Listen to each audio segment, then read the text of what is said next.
Quinta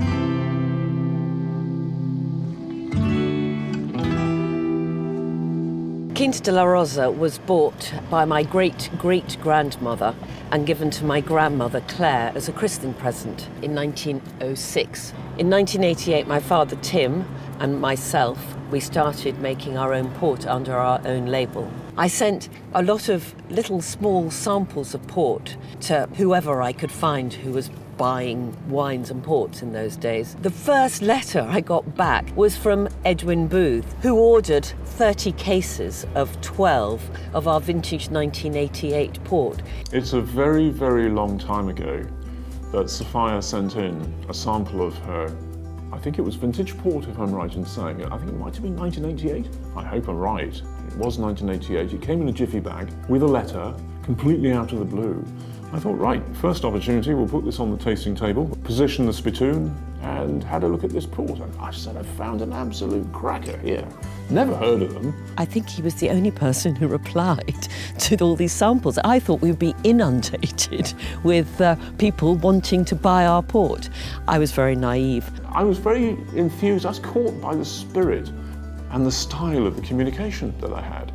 I guess that Edwin Booth understood of families and tradition and heritage, and he must have liked the story, and also he must have liked what he tasted in that little bottle that we produced. I can remember when I tasted the port thinking, I've just got to have this. It is so damn good.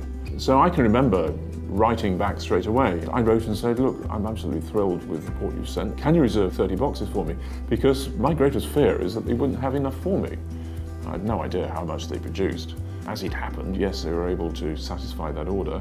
We love people that give it a go. Booth's is a little bit unusual in that respect, that they are entrepreneurial, they like the pioneering spirit. Why do I love port winemaking? Well, it's just it's in my bones, it's my heart, it's what I've grown up with. My earliest memories was coming to the Quinta de la Rosa to visit my grandmother and not being allowed to tread the port because I was a woman. So always wanting to be able to be involved, to get into those lagars and tread it.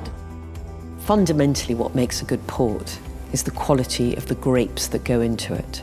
And we're very lucky where we are here. We're in the A-graded port region. So that means to say that we've got the best quality grapes that go in. That comes from our vineyard, which is beautifully and perfectly located right on the River Douro. And also we get the morning sunlight, so it means that we get the freshness. Afternoon sun brings heat and power.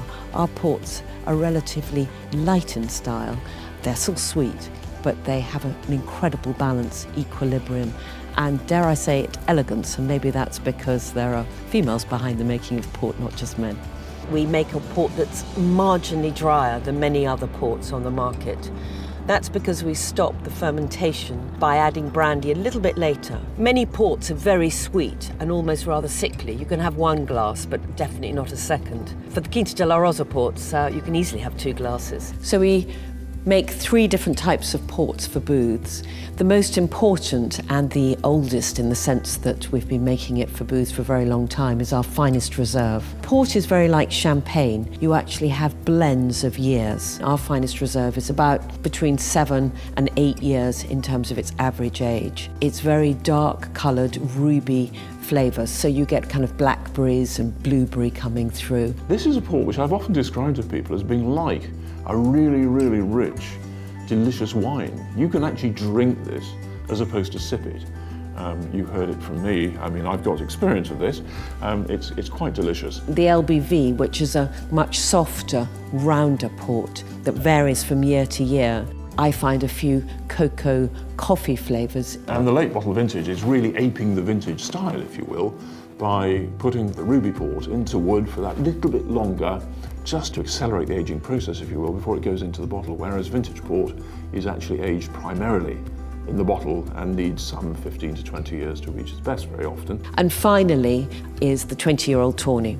And the 20-year-old Tawny is a very, very special blend of at least 20 years old. That is a port that can be drunk all year round. In the summer, I love drinking it slightly chilled. This is wood-aged over an extended period of time and actually looks lovely. I always think Tawny port looks very, very autumnal. Tawny in the autumn time and over Christmas, absolutely wonderful. Quinta de la Rosa ports are almost like wine lovers' ports, that's what people tell me. They are a little bit drier, and they've also got this incredible minerality and freshness. The only way, really, for anyone to fully understand how delicious they are is by actually opening a bottle and trying one. The very interesting thing about both winemaking and port making, and I often use the word winemaking and I'm including port, is that it's a balance between the creative and the science. If you can have someone who understands both, then you end up with a very good winemaker. We're particularly proud of this port, largely because it's made by people who are artisans. They're people who really care about what they produce. However nice Edwin Booth is going to be to La Rosa, if Booth's customers weren't buying our port, then we wouldn't still be here 30 years later talking about it. This isn't just a store playing the own brand game. Each product we look at and put under our brand is worthy of the quality, if you will, of our retail offer. The fact that Booths is happy to put their name behind Quinta de la Rosa, it gives confidence to the Booths customers that Booths also like the product and appreciate the quality. We would certainly like producers of all products to aspire, if you will, to supply us with their product. That enables us to develop long and meaningful relationships, which I hope are sustainable well into the future.